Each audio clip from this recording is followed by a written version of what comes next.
Buildings tell stories, but some buildings do not tell us what we would like to hear. They do not tell us what we enjoy hearing. Today we speak briefly about the People's House, also known as the Palace of Parliament.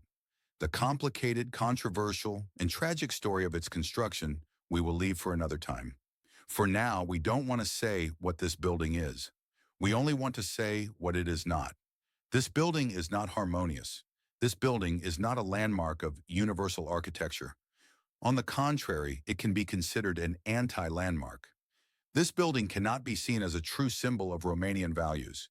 This building does not evoke beautiful memories. This building does not bring joy. It is not a construction on a human scale. This building is not finished. This building does not age gracefully. This building is not well maintained. The People's House is, rather, the story of a trauma. The construction was raised in the 1980s at the command of Nicolae Ceausescu. It was meant to be a palace for the leadership of a regime isolated from its own people. To build it, the Unirii neighborhood was destroyed, an old district with churches and beautiful houses, with people who were torn from their homes and relocated to the city's outskirts. More than 40,000 people lost everything they had.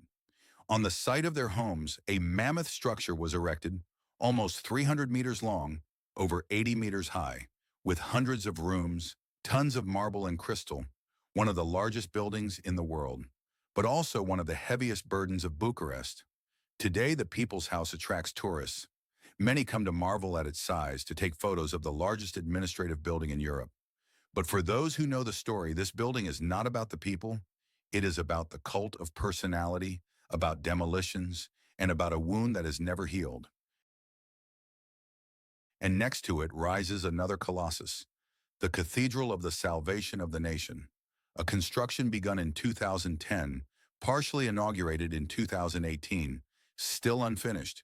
It is the largest Orthodox church in Romania, a project costing hundreds of millions of euros, financed mostly with public money. If one was raised under dictatorship, the other was raised under democracy. But both bear the same imprint, that of grandeur, of disproportion, of the desire to dominate space and people. Two enormous buildings side by side. Both show us that in Romania, power, whether political or religious, has not been expressed through modesty, nor through beauty, nor through harmony, but through concrete, marble, and pride. The People's House and the National Cathedral are not stories of joy. They are stories of how massive walls can be erected on the ruins of people's lives, and about how the memory of a city can be wiped away by bulldozers and replaced with a forced image of greatness. Buildings tell stories, but not all stories are beautiful.